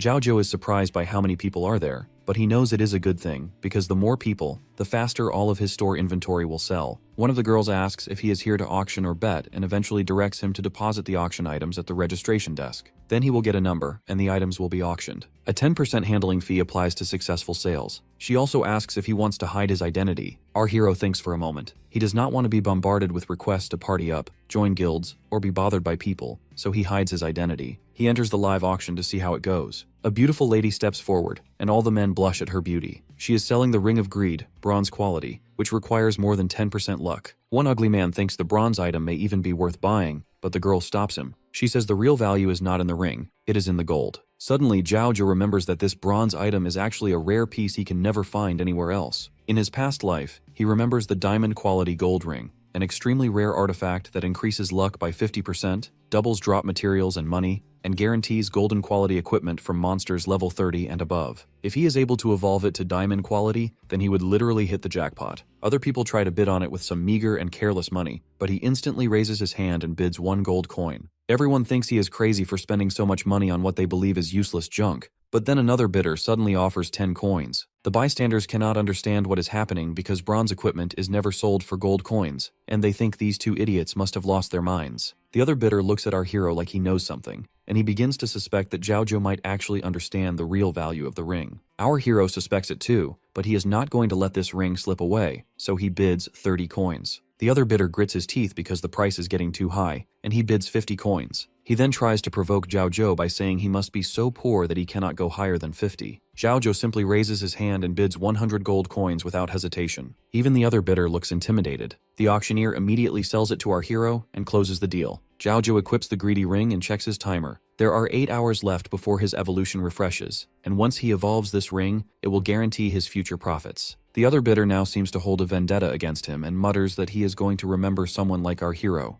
Zhaozhou is confused because he does not understand the man's problem. They do not even know each other, like bruh. He thinks he does not have time to deal with someone like that. Suddenly someone calls him while gently caressing his face, and when he turns around he sees the same beautiful woman from the stage. She is now clinging to him and says that he is hers for today. He does not really understand what she means, or what it even means for someone to belong to someone else. The girl tells him not to play dumb, pointing out the truth, that he had offered to pay far more than anyone else just to get her. He is almost literally disgusted and looks back nervously, thinking he did not know someone could be so bold. The girl, still perched practically on top of him, says he should not worry because tonight she is going to serve only him. Despite it being in the game, she promises it will be the best experience he has ever had. Our hero is not amused at all. He only wanted the ring, but now he also has to entertain her, and he did not realize it was that kind of event. He pushes her away and says no offense. She has a killer body, but he has something else in mind, and she can follow him. Later, once she is finished, she asks what it is. Suddenly, she notices an ugly man behind Zhaozhou,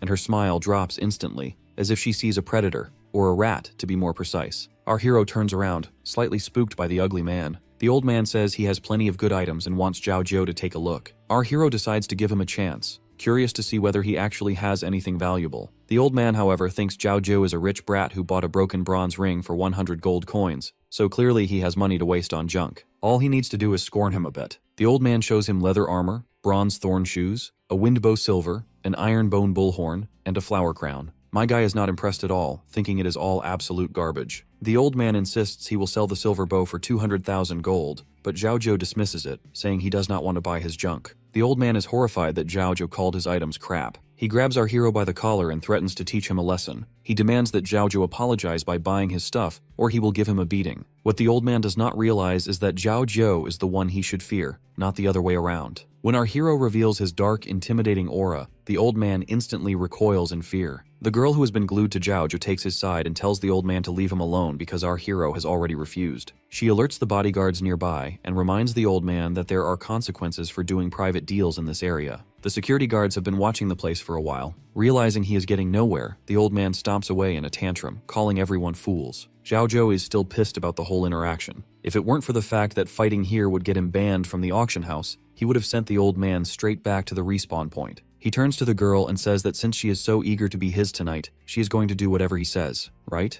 The girl instantly blushes and giggles, agreeing. He tells her that she will stay at the auction house to help keep watch for a while. In return, he will transfer the money from the auction of the 3 silver weapons to her, which he expects will total around 800 gold. She is to keep an eye on his loot, and if a refining chip appears, she should buy all of it without hesitation. The girl cannot believe that he wants to help her, and have her simply stay at the auction house for the night. Our hero then explains that since her figure is quite attractive, just showing herself a little will prevent anyone from competing with her, and people will throw money at her. The girl, who has never met a man like him before, is confused. She cannot believe that he just wants her to work for him tonight, and suspects there might be some hidden intention, so she initially refuses. When Zhao says he will give her extra for her trouble, she instantly changes her mind and agrees as if she is his soldier. He tells her that he will find her later, and she should focus on working. After he leaves, the girl bursts into tears, thinking that he is truly a confident, rich, and handsome man who just made her night by being kind. A refining chip is a key material used to purchase hidden items after reaching the Roy City. The drop rate for these items is not very high, but before the second map opens, everyone sells it as a gem because they do not realize its importance. As our hero thinks about this, he walks toward a repair shop to upgrade his current gear. Inside, a Hulk-like man is crying like a baby over a hammer he dropped and misplaced. He wails that he would rather die than lose his precious item, but Zhao interrupts him and shows him the hammer he found.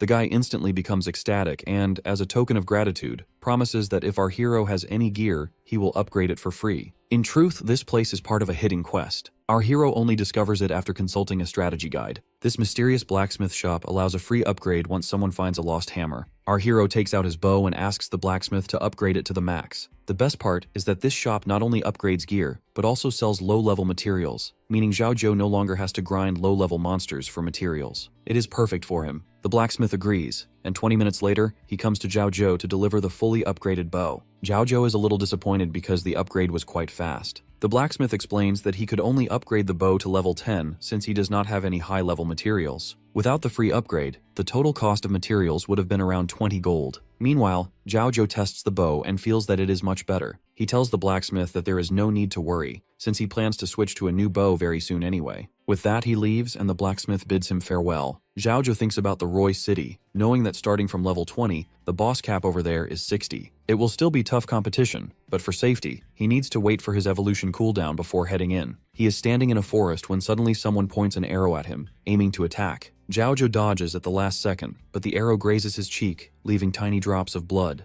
The opposing bidder from the auction, the one who rivaled him for the gold coin, is amazed. He did not expect Zhao to dodge his backstab. Zhao instantly recognizes him and says that if this is about the bidding war, it was just a misunderstanding. He only wanted the equipment and does not need any trouble. The warrior replies that it is too late for that. Zhao thinks he might just be unlucky, since all he wanted was a few hours of peace. But now he is stuck in this situation. The warrior whistles, and soon a few men emerge from the forest. Zhao notices that one of the men is holding the slave girl in custody. The poor girl is struggling clearly in distress. Zhao stands there with these thugs while they grab his employee, and he hears them claim that she belongs to him tonight and that she is working for him. He knows these thugs have no shame, and the opposing bidder, who seems to have taken it as a personal insult that our hero outbid him, starts to mock him. He talks about how Zhao has so much money that he is ready to spend 100 gold coins to buy bronze trash. He says that since our hero is so rich and has plenty of good equipment, he needs to share it with them. The girl starts to cry as she tells our hero that the remaining money was stolen by them, and that they took the refining chips as well. The same old man who was rejected by our hero steps toward her, and the girl hates the way he underestimates our hero and his power. She knows that ruining his plan would never have taken him far, and with that he hits the girl until she is on the ground and crying. Our hero finally speaks, and he says that he does not care if they steal his things, but laying hands on his people, especially a girl right in front of him, calls for death. Everyone looks at him seriously at first, but then they burst out laughing because they think Zhao Zhou is just another cringe anime hero who delivers good lines but never good action. The biggest one among them steps toward the girl, threatening our hero and nearly crushing her, and this sparks a deep anger and fire in Zhao Zhou that he did not even realize he had. Everyone becomes alert as Zhao Zhou unleashes a powerful strike and hits every one of them. One of the thugs tries to attack him with a cocky grin, but in one swift motion our hero is already on him, saying that he's too slow 7. The other two thugs cannot believe that our hero is going to kill their companion, but Zhao Zhou does not care, and he calls his phantoms who rain down flaming arrows one by one on the thugs and show them who the real mafia is. The thugs evaporate like thin air, and their desperate cries sound like music to Zhao Zhou ears. Then suddenly, the same opposing bidder who called his party to fight steps out from the forest,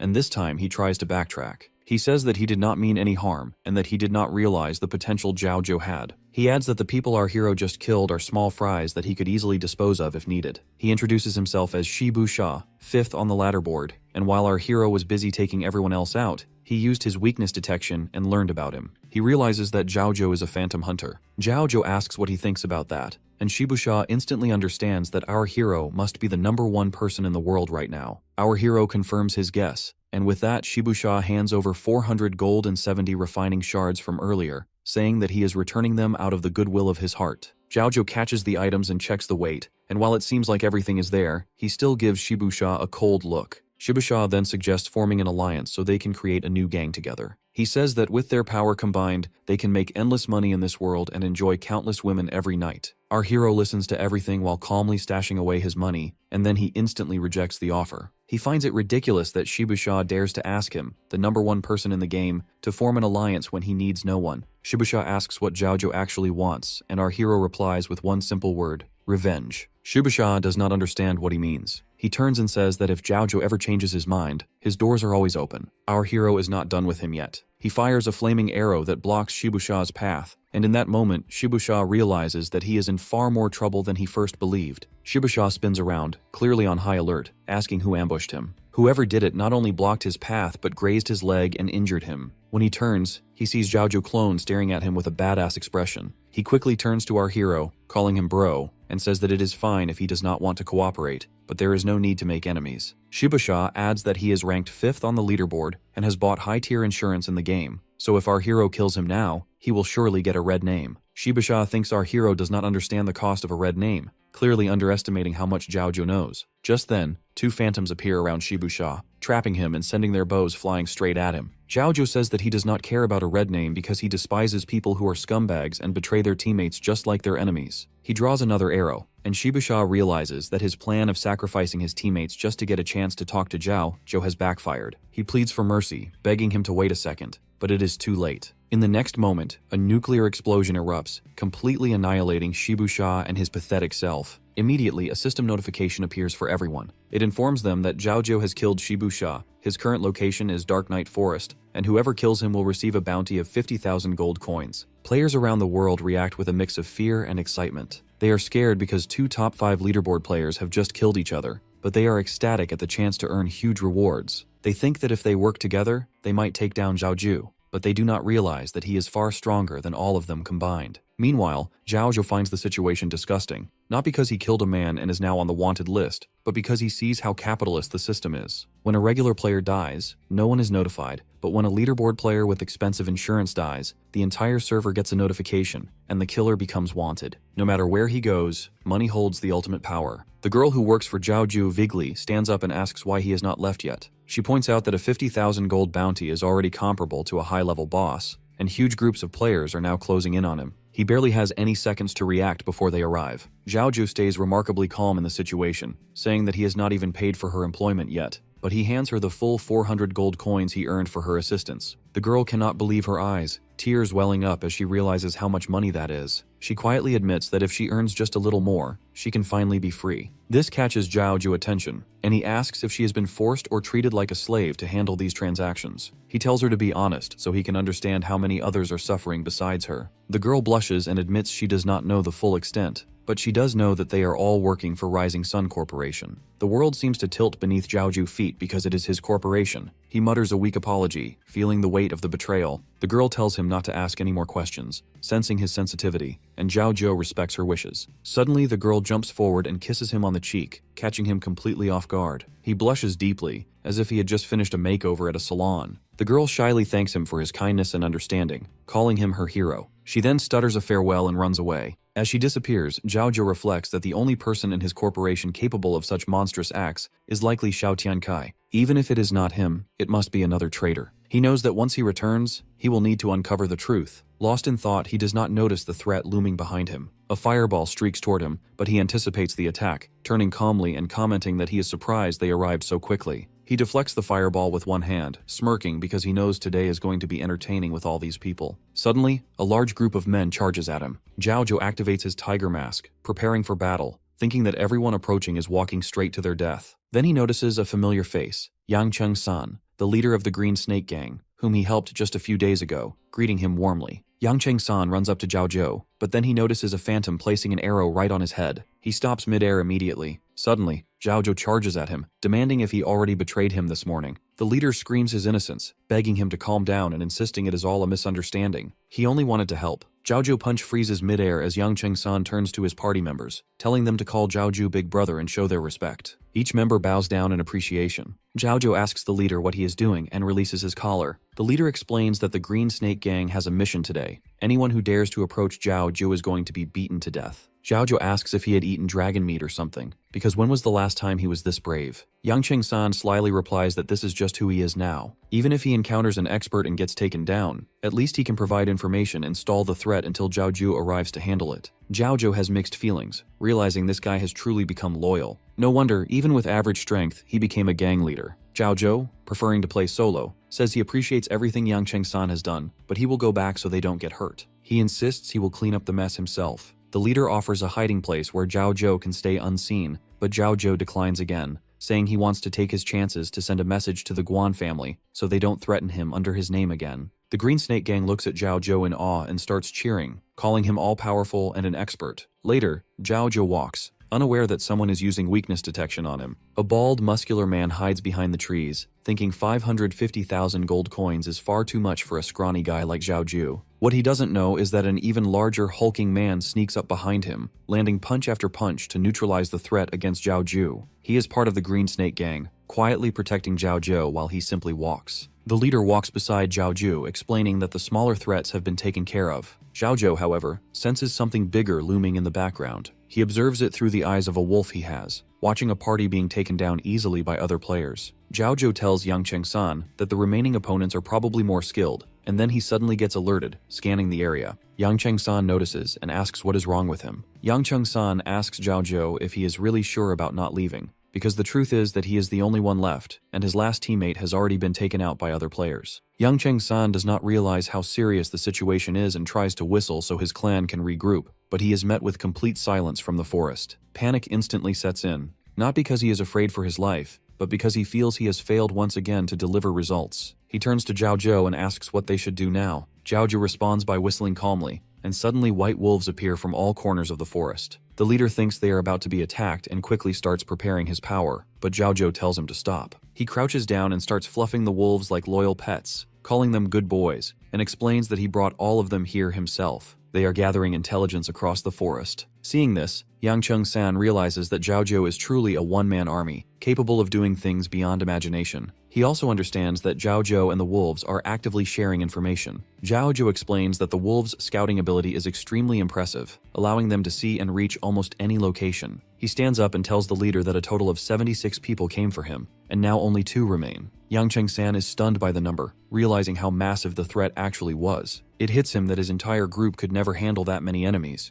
Zhaoju then clarifies that it was his phantoms who took care of most of them, and sure enough, his phantoms are still busy eliminating the remaining threats. Yang Cheng-san is once again left speechless and admits that Zhaoju is truly incredible. He says that if he even had 1% of Zhaoju power, he could have been far more useful. Zhaoju tries to comfort him, telling him not to push himself into dangerous situations like this. He reminds him that the safety of his group matters more than any pointless ego battle. Just as the moment settles between them, someone suddenly interrupts their brotherly exchange. It turns out to be a brother and sister duo. The man turns toward Zhao and says that finding him was a real pain, because a lot of people were protecting him and they had to kill many just to reach this point. While he speaks, Zhao uses his weakness detection to scan their details. The man is ladder rank 23, a level 8 ranger called Cruel King. The girl is ladder rank 8, a level 10 summoner named Haiji. Zhao is not surprised they survived this far, because they are higher level, smart, and clearly powerful. Zhao then turns to the leader, the one who calls him Big Brother, and tells him that this is his turn to shine. Yang Cheng-san nervously asks if Zhao is really sending him alone. Zhao explains that as long as these two are taken out, the leader's ladder rank will increase. He also wants to test whether the boy can be useful in critical moments. Yang Cheng-san feels nervous but still agrees. Meanwhile, Cruel King thinks there must be another ranger around, because in earlier fights he kept wondering whose arrow was faster, his or the hidden one. The leader steps forward and tells both enemies to step back, asking one of them to attack first. Haiji immediately senses that the real expert is hiding behind and calls Yang Cheng-san a dog she needs to deal with first. At the same time, the Cruel King calls Zhao a coward for hiding behind a lapdog. Zhao only smirks. Yang Cheng-san explodes in anger, calling them arrogant, and charges forward, shouting that he is the leader of the Green Snake Gang and he can do anything. Before he realizes it, stones rise from the ground and bind him tightly. Blood spills from his mouth and his experience drops by 300. Haiji coldly tells him to shut up and reveals that she is the one controlling the summoning technique, Shadow Giant. Yang Cheng-san activates his rampaging giant and barely breaks free from the stone restraint, but Haiji immediately raises her other hand and summons an even larger stone monster in front of him. But Yang Cheng-san cannot understand how, even with his power boost, there is no effect at all. Haiji explains calmly that her Shadow Giant has the strongest defense, something no one can break. It can attack and defend at the same time. This is the true power of a Shadow Summoner. From a distance, Zhao watches the entire exchange with interest. He finds the ability impressive, and he genuinely likes what he is seeing. Zhao reacts without even turning his body and calmly calls out Cruel King by name. Cruel King freezes, unable to understand how Zhao detected him, especially after using an epic skill to teleport behind him. In the next instant, he turns his head and realizes that two phantoms are already on him. Without hesitation, they slam him to the ground and pin him down, pressing his head firmly into the dirt. Zhao tells him to stay quiet like a good boy because he is busy watching a show, and once he is done, he will deal with him slowly. The words send a deep chill down Cruel King's spine as Zhao shifts his attention back to his mentee. The leader struggles against Haiji and her stone monster, putting in everything he has. Still, the stone monster is clearly stronger. It lifts him and throws him hard onto the ground. In that moment, Yang Cheng-san realizes that he is weaker in raw strength, but he believes his speed can make the difference. That hope shatters in the very next second.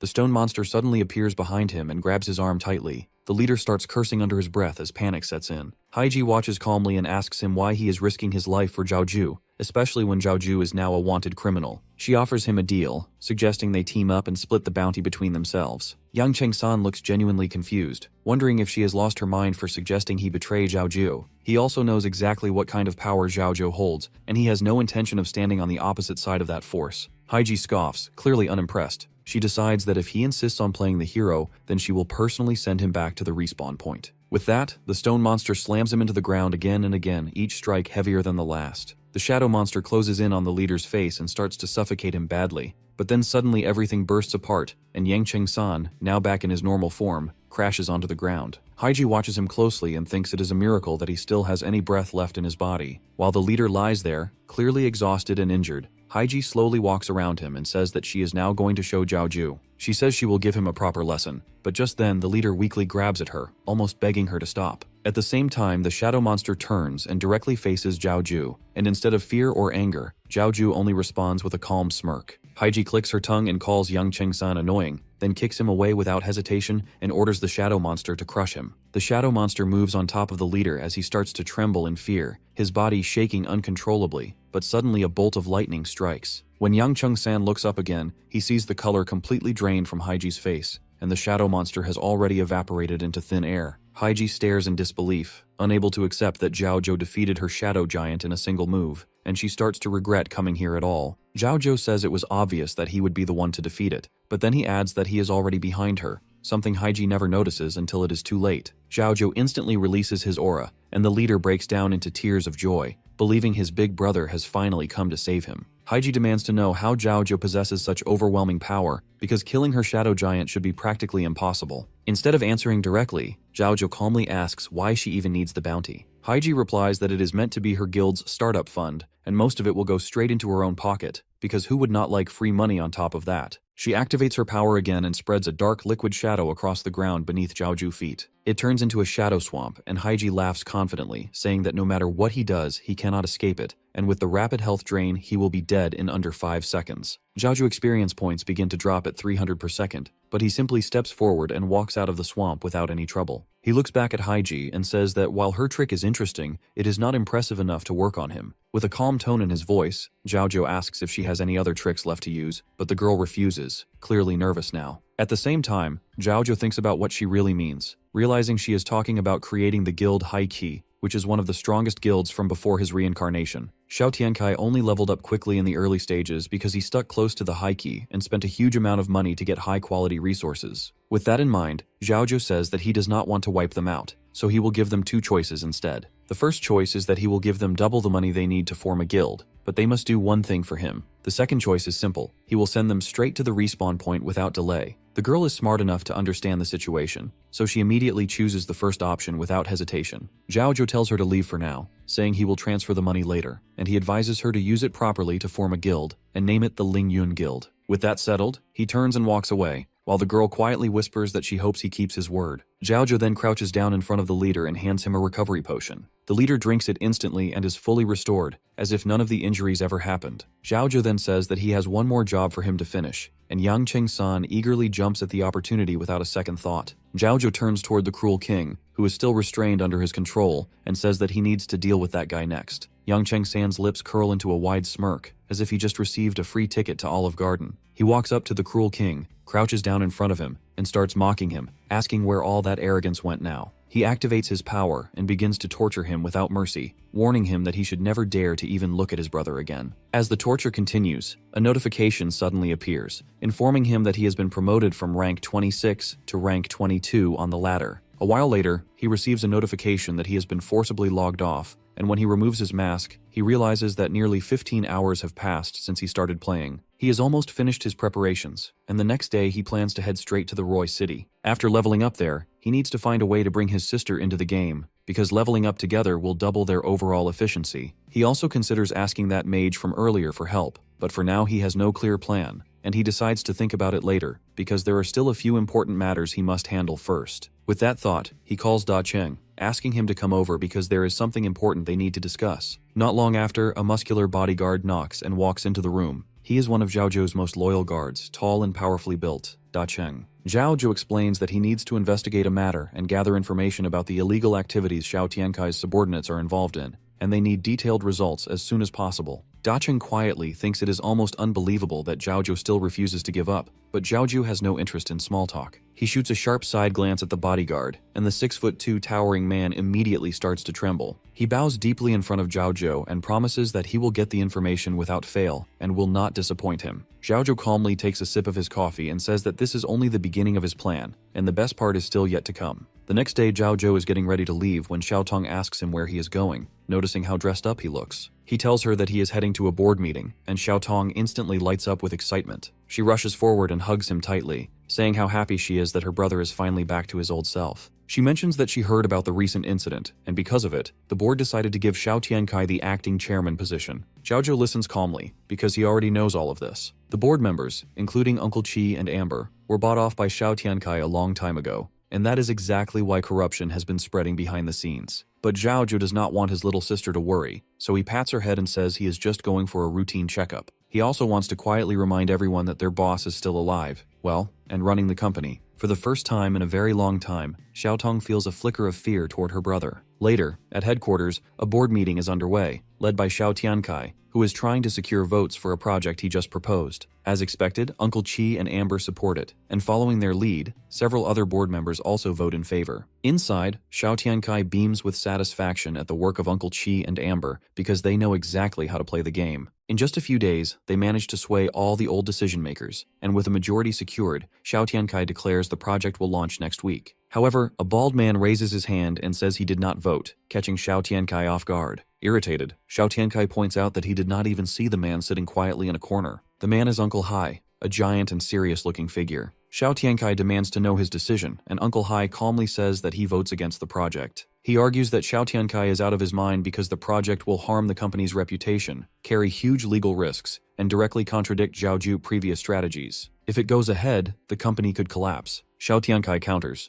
insisting that the project will bring huge profits and claims Zhaoju's strategies are outdated. He says that at this critical time, they need absolute victory, and gives Uncle Hai two options: support the project or leave the boardroom. Uncle Hai, clearly unwilling to be intimidated, stands his ground, and Amber tries to calm him, reminding him to act with some civility and be graceful about his age. He points out that by the rules, the vote is 7-1 in favor, so technically the project should pass. Suddenly, someone loudly announces their opposition, drawing everyone's attention. Xiao Tiankai mutters nervously, wondering what Zhaoju is doing there. At that moment, Xiao Tong rolls Zhaoju into the room in his wheelchair. Zhaoju calmly says that, as chairman, he is attending one of his board meetings. Xiao Tiankai puts on a fake smile, pretending he is happy to see him. Amber tries to ease the tension, suggesting it is nice to have him present, and that he should trust the board to handle things while he rests. But Zhaoju shakes his head, saying that his health is improving and he has missed everyone, so he just wanted to see them. He reminds them that he still has veto power, and with that, he declares the project temporarily cancelled. Uncle Chi nearly loses his temper, but Amber quietly signals him to hold back, and they share a knowing glance. Xiao Tiankai, seething but trying to stay composed, voices that he wants to agree with Zhaoju's wishes, but Zhaoju can clearly tell that Xiao Tiankai is not happy, and that was exactly the point all along. However, Zhaoju knows he needs to be smart about how he handles everything. The whole situation is more complicated than it seems, because until he can bring the game's attributes fully into real life, he cannot completely take everyone down. Their forces are deeply rooted and tightly connected,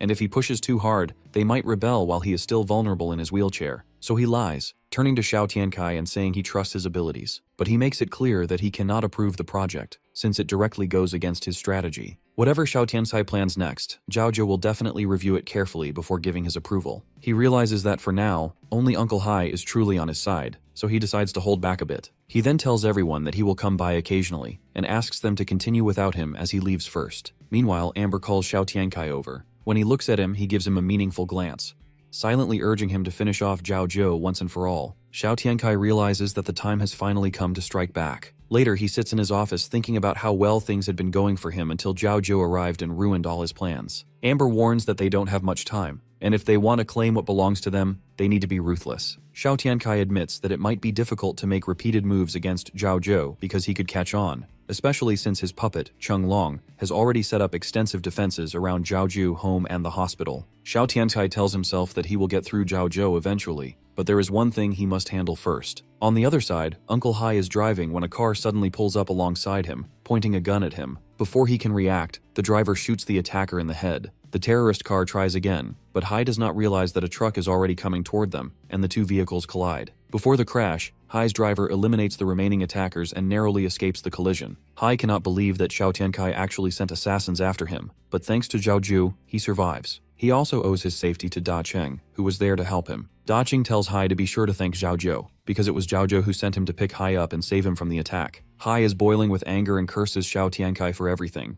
Meanwhile, Da Cheng texts Zhaoju to confirm that his uncle is safe and protected. Once he gets the confirmation, he says it's time to log back in and perform his mission. Zhaoju restarts the game and reaches Roy City. At the moment, there is only one other player there, and the danger level is extremely high. He turns off all alerts because he is focused on a very urgent task. As expected, Xiao Tiankai has returned and the gates are tightly sealed. Zhaoju remembers that there are only two ways to get in. The first is to sneak around to the back of Roy City through the wilderness, where a small entrance allows players to enter. Along the way, they face mountain trolls ranging from level 20 to 30. This route would let him bypass the main storyline entirely. The second option is to follow the main storyline, where every night the demon army attacks the city, and he must help the general defend against the assault. This path allows him to enter the city as a guard, which is exactly what Zhaoju decides to do. By following this route, he will also unlock a hidden map, discover the demon's nest, and gain abundant rewards, including the golden demon guard set. This is his mission before leveling up. Suddenly, a system notification pops up,